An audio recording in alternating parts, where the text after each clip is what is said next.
estou com o meu caderninho de leituras em que eu coloco as datas e tal de cada leitura. E eu vou comentar um pouco sobre as leituras concluídas e os livros que eu comecei a ler, que no caso foi só um. Esse foi um mês atípico, porque foi o mês em que eu me mudei, foi o mês do meu casamento. Então muita coisa aconteceu ao mesmo tempo e o ritmo de leituras caiu bastante. Metade, digamos assim, dos livros que eu li esse mês foram livros que eu li pra minha irmã, então são livros de literatura infantil. E também na mesma alçada de livros de literatura infantil, quando eu me mudei pra cá, eu também li 2 livros de literatura infantil, mas aí fui por mim mesma, assim, não li pra ninguém. Não li pra minha irmã, né? Então, vamos comentar sobre eles. Tá, o primeiro livro que eu concluí esse mês, e eu não me recordo a data, tanto é que eu não coloquei a data aqui, porque estava corrida e não me liguei de fazer as anotações, foi Aide. Esse aqui é o volume 1, da Johanna Spyri. Eu sei que é alemão, né? Se eu não me engano, é alemão. Eu não li nessa edição, que é a edição do Clubinho Literário, que era que eu saiba, acabou, né, o Clubinho Literário, mas era uma assinatura que você fazia e recebia livros infantis, muitos desses livros já esgotados há muito tempo. Não é o caso de Aide. Aide tem na outra edição, que foi a edição que eu li, que tá lá na casa dos meus pais, que foi a edição que eu li pra minha irmã, né, essa edição aqui é minha, que saiu pela Príncipes ou pela Ciranda Cultural, eu não me lembro, eu acho que é pela Príncipes, que tem aquela proposta de livros mais baratos, né? Eu não gostei da tradução, eu achei que tem muitas informalidades grandes, assim, e vícios de linguagem. Então, eu não sei se foi questão da tradução ou porque passou por um revisor de maneira muito, assim, meia boca, porque existe muito vício de linguagem, muita repetição de advérbios próximos, e aí fica dando aquela ideia de rima, e não é uma característica da autora ou de algum personagem, é realmente uma coisa da obra, então eu não gostei. Mas não sei sobre essa tradução porque eu não li. De fato, esse é um livro clássico, assim, de literatura infantil. É um livro mais para meninas, né? Ele conta a história da Aide. A Aide é uma menininha órfã que vive com a tia. Essa tia que mora na cidade com ela recebe uma oportunidade de emprego para ir para outro lugar e não tem como levar a Aide. Então, ela entrega a Aide para o parente vivo mais próximo, que é o avô, que é o tio dos Alpes, que é o melhor personagem, definitivamente. O tio dos Alpes, ele mora nos Alpes suíços, não fica na Alemanha, fica na Suíça. Essa história se passa na Suíça. Se eu não me engano, posso estar enganada, mas que eu me lembre, a tia recebe uma proposta na Alemanha e vai pra lá. Eu acho que é isso. Enfim, ela vai para esses Alpes suíços, só que o tio dos Alpes, que mora lá em cima, onde ninguém mais mora, tem uma história, um passado que tem a ver com o fato dele ter perdido o filho, né, o pai da Aide, toda a vivência dele em família, que faz com que ele seja um personagem meio quebrado, assim. E aí ele tem medo, receio de conviver com outras pessoas. As pessoas que vivem no vilarejo mais próximo, que é um pouco abaixo desse lugar em que o tio dos Alpes mora, também não gostam muito dele, tem receio dele, acham que é um homem violento por causa do passado dele. É muito interessante, depois a gente vai descobrindo um pouco mais do passado desse tio dos Alpes. É o personagem mais interessante, ele tem um crescimento, assim, grande na história. E no final, a Aide faz a transição dele quando ele vai à igreja. Depois de muito tempo sem ir à igreja, ele vai. Então é um personagem que tem um quê meio religioso, tal. Ele tem um passado que faz com que ele tenha rancor, remorso da vida e de Deus. E a Aide, a pureza da Aide, porque é uma personagem muito pura, muito, muito simples, ela ama os Alpes, mesmo ela tendo vivido a vida inteira na cidade, ela ama aquele ambiente. E quando ela termina a jornada dela, que também é uma jornada que passa por outros lugares, não só pelos Alpes, ela também termina com a jornada dele, fazendo com que ele se ligue novamente a essas questões religiosas, né? Ele deixa o passado, o rancor que ele sentia, o medo que ele sentia de conversar com as pessoas, de estar junto das pessoas para trás. Então é um personagem que cresce, ela ensina muito para ele, mas não é uma coisa assim, uma criança ensinando no sentido mais assim de que a criança detém todo o conhecimento.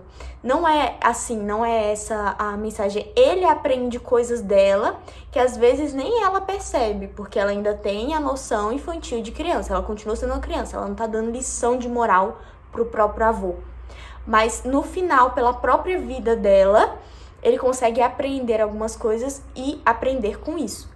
Então, assim, é um livro muito fofinho. Eu acho que o ID1 dá pra crianças, assim, meninos aproveitarem bem. Eu acho que tem muita vivência de meninas, então é um livro que, querendo ou não, pras meninas, eu acho que elas aproveitam mais. Mas eu acho que pra meninos dá também. Agora, com relação ao ID2, que eu não tenho aqui, eu li o ID1, foi o primeiro que eu li, primeiro livro lido esse mês. E o ID2 a gente leu logo em seguida. Então foi semanas seguidas, né? Eu li antes de dormir pra ela durante uma semana o ID1, que eu acho assim impecável, eu acho esse livro lindo. Tem uma mensagem linda, ele é bem redondinho, é um livro bem circular, porque não dá pra ter ponta solta, é livro infantil, ele tem que ser bem redondinho. Já não é o mesmo que acontece com o ID2. Então, com relação ao ID2, eu não gostei muito. Eu achei que ficaram pontas soltas. Eu achei que tentaram fazer, assim, dar prosseguimento pra uma história que já tava fechadinha, sabe? E por causa disso, eles tentam introduzir outras temáticas que eu acho que não ficam bem trabalhadas. Eles tentam também introduzir outros personagens que também não ficam bem trabalhados. Pra mim, a figura central nessa questão é o médico, que é o personagem inicial do ID2, aquele que primeiro é apresentado e tal. Ele tá indo visitar a AIDS, se eu não me engano, nos Alpes. E ele fica, assim, a gente começa a sendo apresentado ao problema dele. Depois de um certo tempo, ele volta pra cidade e nunca mais aparece. E aí a história segue o ritmo com outros personagens. Ele retorna depois, parece assim que a autora esqueceu que ela tinha começado com a problemática daquele indivíduo específico, daquele personagem, e depois ela volta pra tentar resolver, mas assim, é tipo, nas 20 últimas páginas, fica uma coisa meio jogada.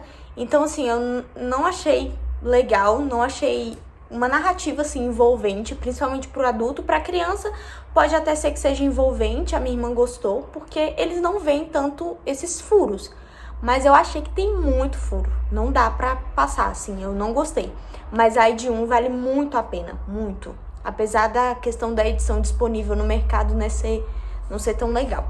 Agora, outro livro infantil que eu li com a minha irmã, que foi o último que eu li antes de me mudar pra cá, e que eu não tenho, tá na casa, lá na casa dos meus pais, é o primeiro livro da Anne de Green Gables.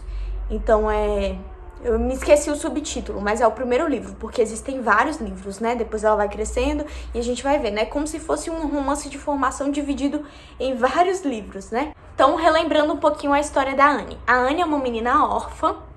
Ela viveu no orfanato muito tempo, ela viveu já em casa também, na casa desses lares temporários, né? E ela é uma menina muito alegre que encontra um lar. Então ela tá muito animada porque finalmente alguém vai buscar ela e levar ela pra casa. Ela tá muito feliz, ela tá muito ansiosa. E quem vai adotar serão um casal de irmãos, né? A Marilla e o Matthew. A Marilla e o Matthew. Então, eles dois precisam de um menino. Eles precisam adotar um menino para conseguir auxiliar nos serviços ali daquela propriedade deles. Então, eles vivem numa propriedade grande e eles precisam de auxílio no cuidado com o jardim, com as plantações, com a casa, etc. E eles estão querendo um menino. Eles conversam com a diretora do orfanato, conversam com uma amiga que tem contato com o pessoal do orfanato e chegam à conclusão de que vão chamar um determinado menino lá para ser adotado. Só que quando o Matthew vai buscar esse menino, na verdade é uma menina, né? E quando ele vai buscar, ele não busca no orfanato, ele busca já na estação de trem, ou seja, a menina já fez todo o trajeto até esse lugar onde eles moram. Então ele leva a menina até a Marilla, e o que é engraçado é, ele leva já sabendo que a Marilla vai dizer, a gente precisa trocar, a gente precisa ir lá devolver essa menina e buscar um menino, porque a gente precisa mesmo de um menino. Só que mesmo assim, ele no caminho, escutando a Anne, e a Anne fala sem parar, ele já vai se apaixonando pela Anne, assim, porque é uma menina muito doce, muito carinhosa.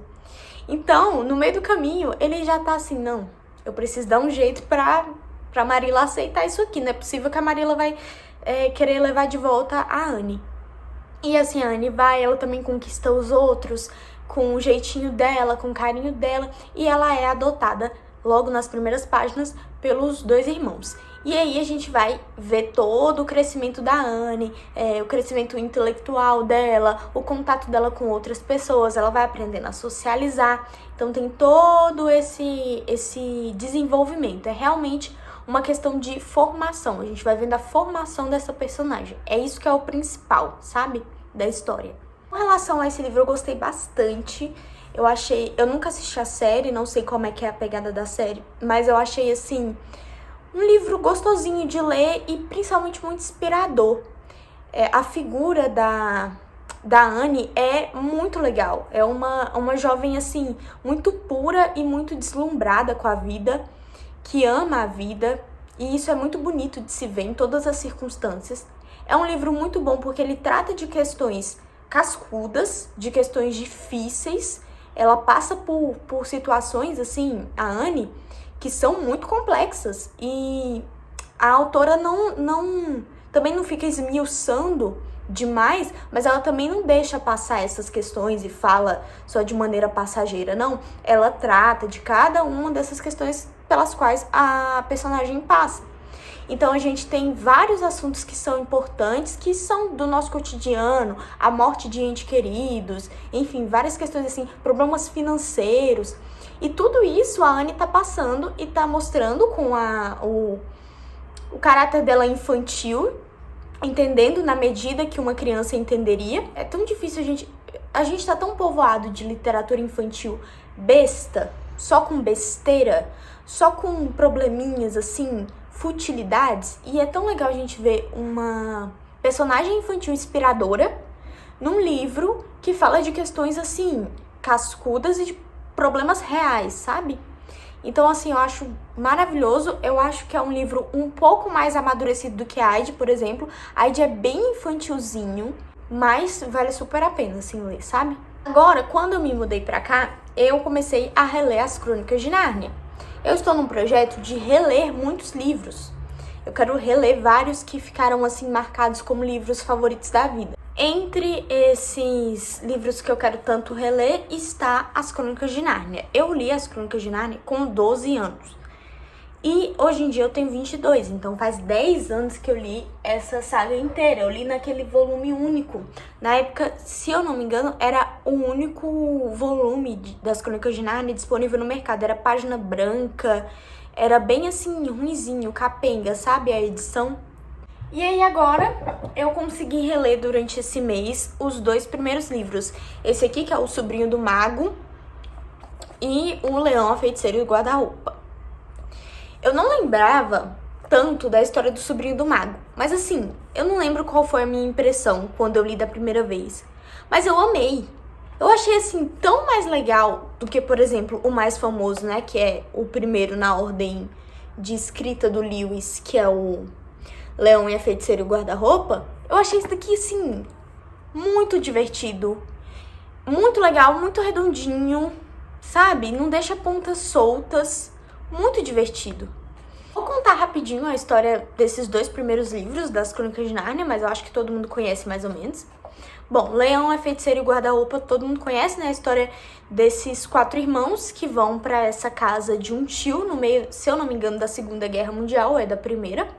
E eles vão se refugiar lá, umas férias da escola. E lá eles descobrem a menina mais nova descobre um local, um aposento, em que existe um guarda-roupa. E ela entra nesse guarda-roupa no momento que ela tá brincando com os irmãos de esconde-esconde. E dentro desse guarda-roupa existe todo um mundo novo, que é o mundo de Nárnia, né? Essa é a história. Agora, esse prequel, essa história que precede todas, é menos conhecida, né? O Sobrinho do Mago. Essa é a história também de um menininho, criança, que se muda. Eles passam a conviver juntos, ele e a vizinha, que também é uma menininha, pequenininha, né? Como ele, criança como ele. E eles começam a conviver juntos. Só que esse menino tem um tio muito estranho. E esse tio fica sempre preso no quarto. E um dia, por uma ocasião de um monte de coisa que eles vão fazendo, um monte de confusão que eles vão aprontando, né? Ele e a vizinha. Por ocasião dessas confusões, ele acaba dentro desse quarto do tio, que era um quarto fechado, onde ele estava sempre, e muito misterioso, né? Um quarto misterioso. E lá, ele descobre que o tio tem 2 anéis, né? Ele brigando com o tio, tal, tem todo um diálogo. No final, ele descobre que esse tio tem 2 anéis, um anel amarelo e um verde. E esses anéis servem para entrar e sair de um novo mundo. E a partir disso, eles vão entrar em um monte de confusões. Ele e a vizinha vão fazer uso desses anéis e vão descobrir outros mundos, outros personagens. E é toda uma questão. O mais interessante aqui é a criação de Nárnia. Então, eles presenciam Nárnia sendo criada. E isso é muito legal de se ver, né? Como é que acontece a criação de Nárnia, porque Nárnia é criada através de som, de música. Então é muito bonito ver a descrição, sabe? O capítulo da descrição de Nárnia é a coisa mais linda que existe. É um prequel, né? Uma narrativa bem anterior à narrativa do resto das Crônicas de Nárnia, né? E foi escrita muito depois pelo Lewis. Mas assim, eu achei primoroso. Eu não sei se vai permanecer sendo meu favorito nessa leitura, mas com certeza ele foi meu favorito em detrimento desse daqui. Agora, esse aqui é aquela história, assim, super satisfatóriazinha, sabe? O que eu gosto bastante é de ver como funciona a lógica nas histórias fantasiosas, infantis, em contos de fada, porque existe uma lógica própria, e aí você precisa assimilar, aceitar essa lógica e seguir na leitura com essa lógica, que é diferente da lógica do mundo real. Então, você tem esse leão que ele pode fazer várias coisas, ele criou um mundo, mas ao mesmo tempo ele precisa de auxílio para algumas coisas específicas. Tem uma parte que é interessante. Tem um momento, quando a batalha final já terminou, em que existem alguns doentes ali. E a gente sabe, por exemplo, que o leão, ele pode fazer o que ele quiser. Ele pode sarar aquelas pessoas que estão ali. Só que ele pede pra mais nova das irmãs, né? Que é a Susana. A Susana é a mais velha ou é a mais nova? Eu não me lembro, é a Lúcia. Eu acho que é a Lúcia a mais nova, né? Enfim, ele pede pra irmã mais nova fazer o uso da porção que ela tem mágica pra salvar as pessoas. E ele fica, tipo, apressando ela. Não, vamos logo, porque falta pouco, essas pessoas estão à beira da morte. Se você não auxiliá-las, não fornecer esse elixir, né, esse coisinha mágico lá pra elas beberem, elas vão morrer. Só que assim, o leão criou toda aquela terra. Então, assim, a gente tem que... É um exercício para você entrar naquele universo de ver que há seres muito poderosos que fazem certas coisas e outras coisas eles não podem fazer, sabe? É uma lógica diferente da lógica humana, sabe? Tanto aqui quanto no primeiro, no Sobrinho do Mago, a gente vê situações assim, em que a gente pensa, uai, mas isso poderia ser feito de uma outra forma, mas não poderia. Por quê? Porque na história essa lógica não funciona. Simplesmente não poderia. Então é muito interessante esse exercício da gente ler contos de fada, ler histórias infantis mais fantasiosas, justamente porque a gente tem que se desprender desse racionalismo nosso para entrar na história de fato, sabe? Então eu acho que vale muito a pena para adultos, principalmente na correria do dia a dia, a gente ler mais livros infantis, sabe? Agora, seguindo nas minhas nas minhas releituras, eu reli O Morro dos Ventos Uivantes. Esse é um dos meus livros preferidos da vida, continua sendo um dos meus livros preferidos da vida. Eu li quando tinha mais ou menos 18 anos, eu acho que foi quando eu tinha 18 anos, se eu não me engano. Essa foi uma história que me instigou muito na época, que me deu, assim, sensações, eu senti arrepio, senti angústia. Depois eu li Crime e Castigo e também tive a mesma sensação. E que eu me lembre, só Morro dos Ventos Vivantes, Crime e Castigo e A Crônica da Casa Assassinada, A Crônica da Casa Assassinada, do Lúcio Cardoso. Só esses 3 livros me deram esse tipo de sensação. Então, esse livro aqui, o que eu mais gosto nele é que é o tipo de livro que tem uma temática e você acha que a temática é sobre aquilo que você tá lendo. Mas, na verdade, não tem nada a ver com aquilo que você tá lendo. É outra coisa. É outra história. Então, você tem que fazer um exercício para entender qual é realmente o cerne da história. Bom, e qual é a história aparente, que não é necessariamente a história real aqui, né? É a história aparente, que a gente vê. A gente tem aqui uma família de 2 irmãos, né? Um casal de irmãos. E esses irmãos têm um pai amoroso, caridoso, tranquilo. E esse pai constantemente vai à cidade. E nessa cidade ele faz as suas transações comerciais, etc. Um dia ele volta dessa cidade para a propriedade com um menino, o Heathcliff. Esse menino não tem família, não tem história, a gente não sabe de onde ele veio. O pai só diz que ele estava voltando e viu o menino no meio da estrada e resolveu adotar o menino. O que me parece muito estranho. Na minha cabeça, eu acho que esse menino era filho bastardo do pai da família, do patriarca da família. E aí, sei lá, a mãe morreu e aí ele tinha que cuidar dessa criança. E aí ele fingiu essa história pra cuidar da criança. Por quê que eu acho isso? Porque depois de um tempo, ele começa a desprender um amor, assim, demasiado pro Heathcliff que ele não tinha com os filhos dele. Então, assim, fica parecendo que ele tem um pouco de culpa. Ele sente um pouco de culpa pela vida do Heathcliff ser mais difícil.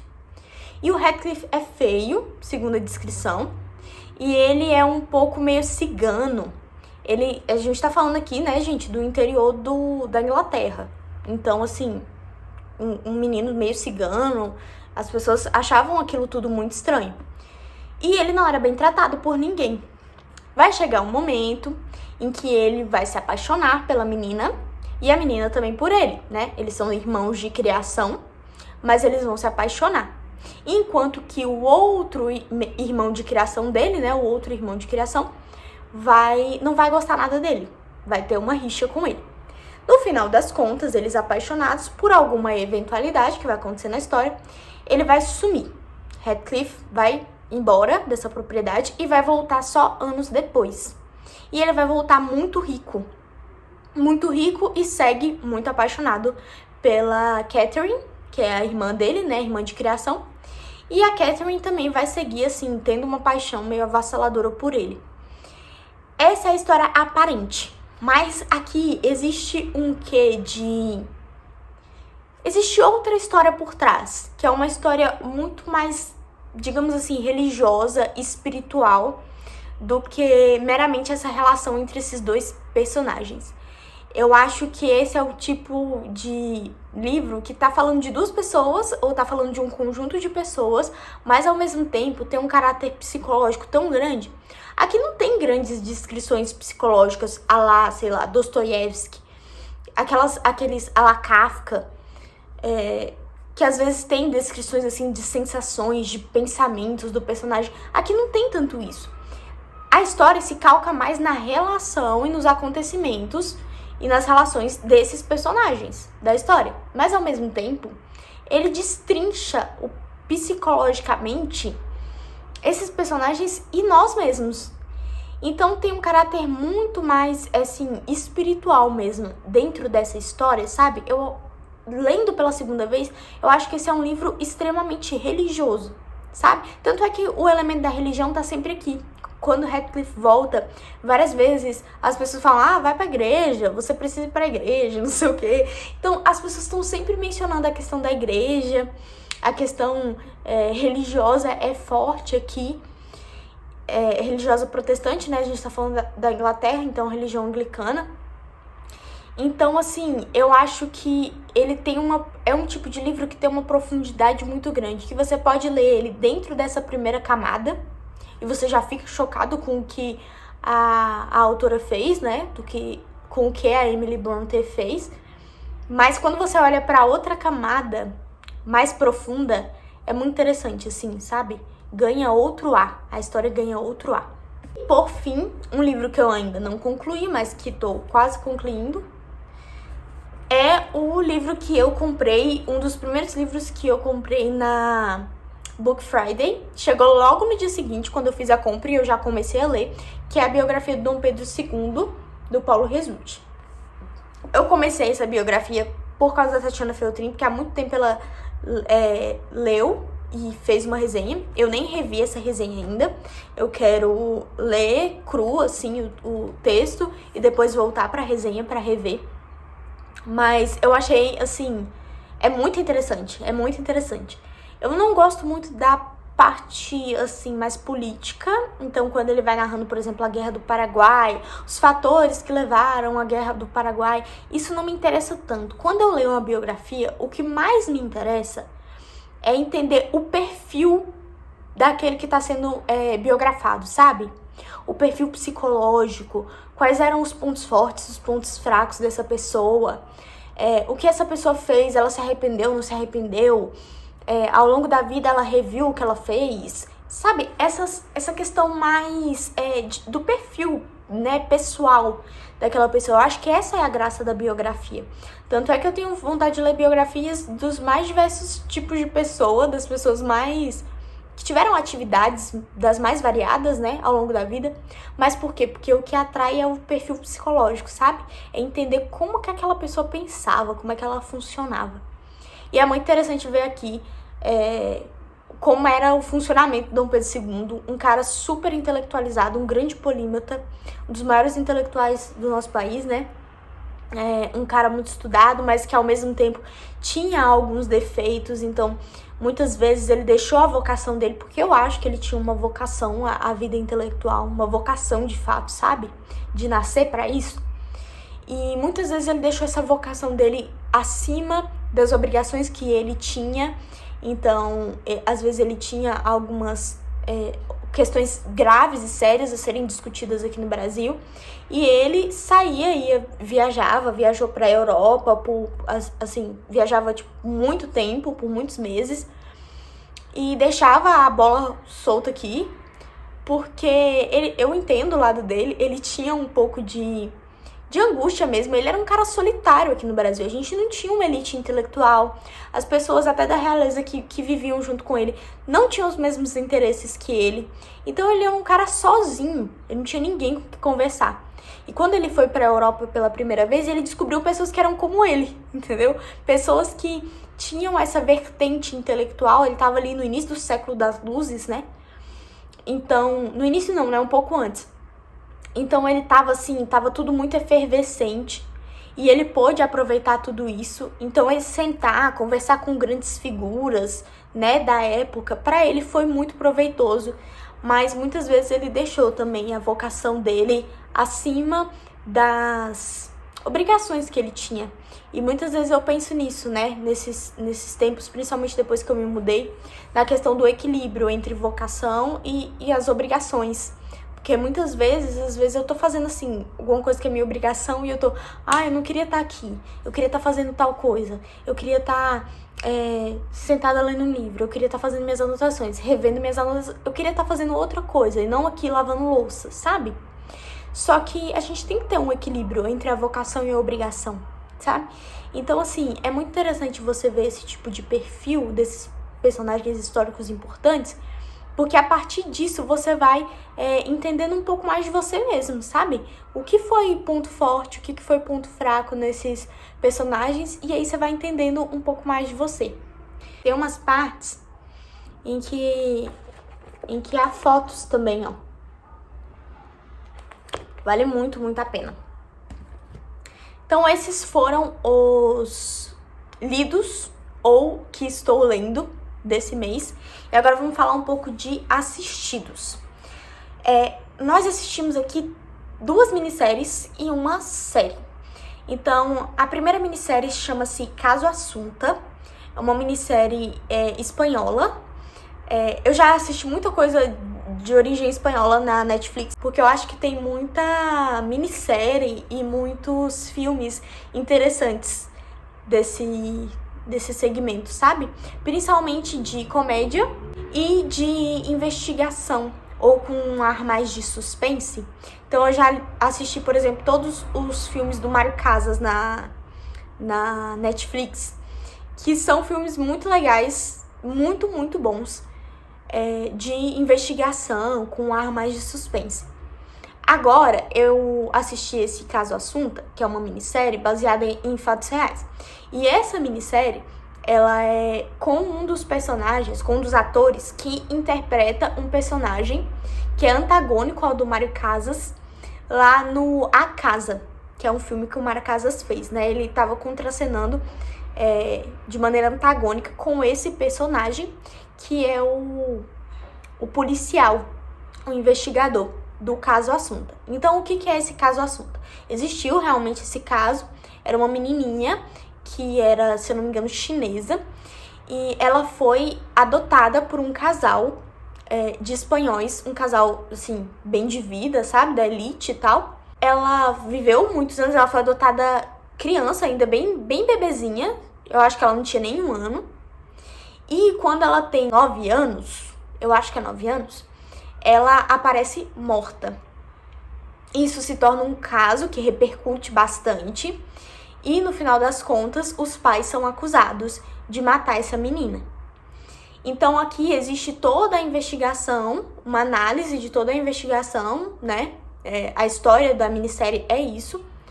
E o quanto que esse caso é um caso, assim, atípico, sabe? É um caso, assim, estranho, que causa uma certa estranheza, porque era uma menina que era muito amada pelos pais, assim, parecia ser muito amada pelos pais, que tinha tudo do bom e do melhor, fazia aula de piano, fazia aula de balé, estudava nas melhores escolas, era muito inteligente, era muito elogiada, foi tirada da China, então os caras movimentaram mundos e fundos para adotar essa criança, e do nada esse casal resolve matar essa criança. Então, assim, é uma história muito estranha, muito estranha. E aí a gente vai vendo, vai acompanhando e vendo principalmente, que é o que é mais interessante nessa minissérie, o perfil dos 2 pais. Então, os 2 pais têm características muito, sabe, muito vívidas. E aí a gente vai vendo ao longo da investigação essas características deles aflorando. Principalmente a mulher. A mulher é uma personagem, assim, muito de você achar estranho, sabe, o funcionamento dela. Ela começa a atribuir à filha características que claramente a filha não tem, porque era uma criança de 9 anos. E eram características muito adultas, sabe? Ela começa a falar, minha filha raciocinou dessa forma. Só que não tem como a filha dela ter raciocinado daquela forma. Foi ela que raciocinou daquela forma, porque ela já era uma adulta. Então é interessante ver tudo isso. Claro que não é tão satisfatório quanto um caso que não é real, porque eu adoro assistir minisséries de suspense, de investigação, porque a gente tem, né, um resultado satisfatório. Não é o caso quando a gente tá falando de histórias que são reais, porque, enfim, ficaram muitas pontas soltas, sabe? No final eles foram considerados culpados, mas muita coisa ficou assim, na investigação não deu pra entender por que eles fizeram daquela forma e não de outra, sabe? Ficou, assim, aquela sensação de você não saber todas as respostas, porque é um caso real. Mas achei, assim, bem feito, achei que valeu a pena assistir, sabe? A outra minissérie que nós assistimos foi a que tá todo mundo falando aí, Bebê Rena. Eu não gostei nada dessa minissérie, porque o que eu mais gosto quando eu assisto alguma coisa, quando assisto a um filme, a uma série, é principalmente ver os personagens, o crescimento dos personagens, ou não, como esses personagens reagem às situações nas quais eles são colocados. E o que a gente vê, pra mim, o que eu vejo nessa minissérie é um grande andar em círculo. Mas não é um círculo bom que se fecha. Eu senti que eu vi o mesmo personagem na primeira cena e na última, nada mudou. E quando a gente tá tratando de temas tão sensíveis quanto essa série, que eu acho que eu não preciso nem dar sinopse, porque tá todo mundo falando sobre essa série. Quando a gente tá tratando de casos tão sensíveis assim, alguma coisa, sabe, precisa ter além do mero sofrimento. Alguma coisa precisa existir dentro da série além do masoquismo. Porque quando fica parecendo que a série é uma série masoquista, sabe? É só aquilo e é aquilo mesmo. Não tem mais nada além. Então, assim, é um personagem que começa muito fraco. Ele é muito o personagem principal, né? Ele é fraco. Ele tem um problema com o próprio ego gigantesco. Ele tem um problema com as outras pessoas. Ele se acha o centro do mundo. Quer dizer, ele claramente tem problemas psicológicos. E ele sai sem o entendimento de que ele tem problemas psicológicos, sem um crescimento, sem deixar para trás esse ego, ou sem tentar pelo menos tratar, sabe? Reconhecer esse ego e tratar. Eu percebo isso claramente no final, porque na última cena, ou é na penúltima, ele coloca no fone de ouvido uma parte das gravações que ele tem no celular, em que a mulher que contracena com ele lá, né, contracena, a personagem principal junto com ele, tá elogiando ele. Então, assim, ele volta pra casa, ou vai pra um bar, alguma coisa assim, com a mulher elogiando ele no ouvido dele. Quer dizer, ele não entendeu nada daquilo que ele passou. E eu não acho que isso foi feito da maneira mais inteligente, porque isso poderia ter sido feito de uma maneira inteligente, de forma a mostrar quanto que ele se tornou dependente daquela mulher. Poderia ter sido feito assim. Eu não tô falando que necessariamente ele precisava ter evoluído e se tornado uma boa pessoa no final, não é isso. Mas não restou nada de questão central, de aprendizado, de nada. Ele não aprendeu nada daquilo ali e ficou do mesmo jeito que estava antes. As coisas seguiram no mesmo fluxo. Então parece uma série que não vai pra lugar nenhum, que fica parada no mesmo lugar com relação à evolução do personagem principal. Eu fiquei sabendo dessa série e conheci um pouco mais. Eu não vi grandes comentários a respeito da série, só alguns comentários, né, com relação a mulher que parece ter sido a mulher real, né, que inspirou essa história. Mas eu vi uma análise do Francisco Scorsin aqui no YouTube, que foi muito interessante também. Eu gostei bastante da análise dele. Mas eu assisti também quando eu ainda não tinha assistido a série. Então eu acho que eu perdi um pouco, sabe? Eu deveria rever agora que eu já vi a série, sabe? Mas é isso, foi essa sensação que eu tive. Então, assim, com relação a personagem, a mulher, né, com quem ele contrasta, dá até pra ver uma certa... não é evolução, mas um caminhar. Ela tá caminhando na história. Ele parece que tá parado, sabe? Eu não gostei nada dessa série. Não entendi a onda. Eu acho que, assim, a gente gosta muito de ver coisas meio masoquistas, sabe? Que é só sofrimento e pelo sofrimento e sem razão de ser. Agora, nós estamos assistindo a uma série que já tem segunda temporada confirmada e é uma série de ficção científica chamada Problema dos Três Corpos. Problema dos Três Corpos. É uma série agora de 2024, que tá na Netflix também. Esses três assistidos desse mês foram na Netflix.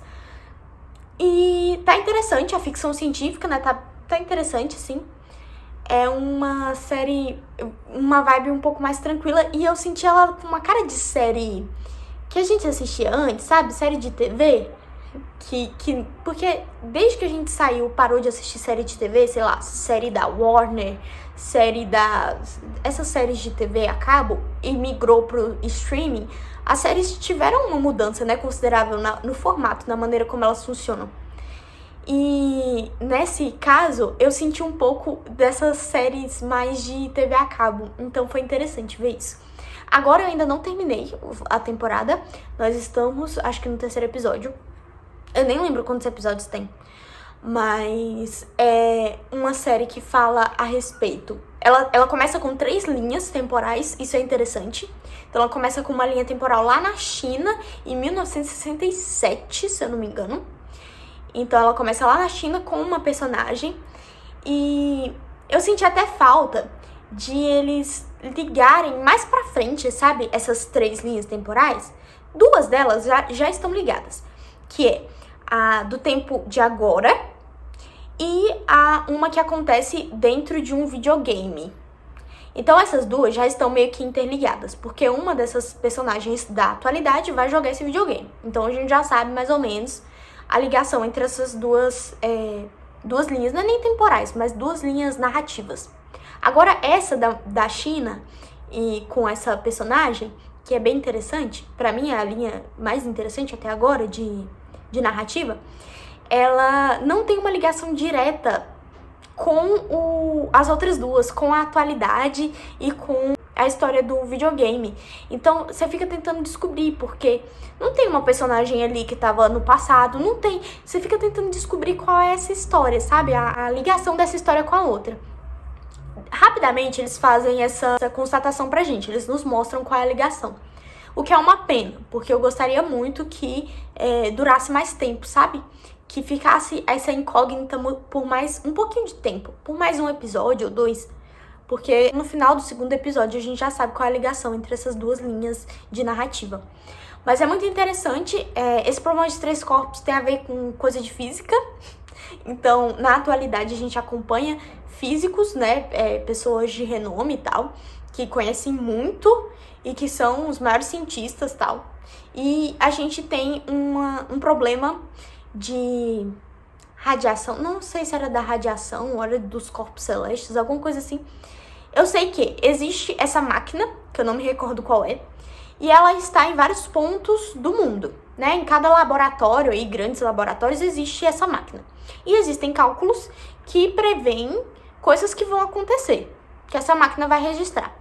Fato é que essa máquina registra uma situação muito atípica, de forma que nada nunca previu aquele registro, nenhum cientista consegue entender por que aquilo aconteceu, e é um comportamento tão anormal que essa máquina registra, que é um comportamento que seria impossível de acontecer. Então, a partir desse problema, a gente tem a morte de vários cientistas se matam e tal, porque vários empreendimentos não tem sentido a partir daquele... Porque esses empreendimentos estavam calcados naquele cálculo e na existência dessas leis, dessas regras prévias de funcionamento do universo. E aí tudo caiu por terra, de repente. Tudo caiu por terra.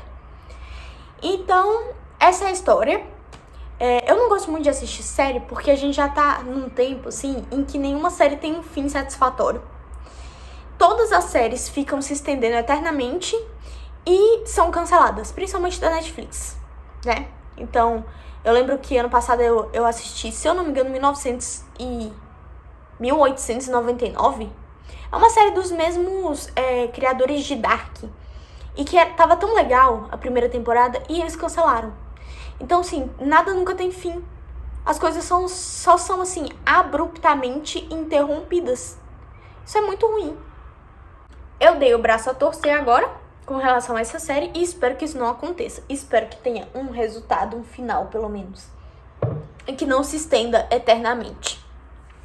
Então é isso, foram os lidos e assistidos e lendo e assistindo desse mês de janeiro, fevereiro, março, abril, maio. De maio de 2024. E voltamos aí, vou tentar fazer esse vídeo uma vez por mês, sempre no final do mês. Vamos ver se vai dar certo, né? Tchau!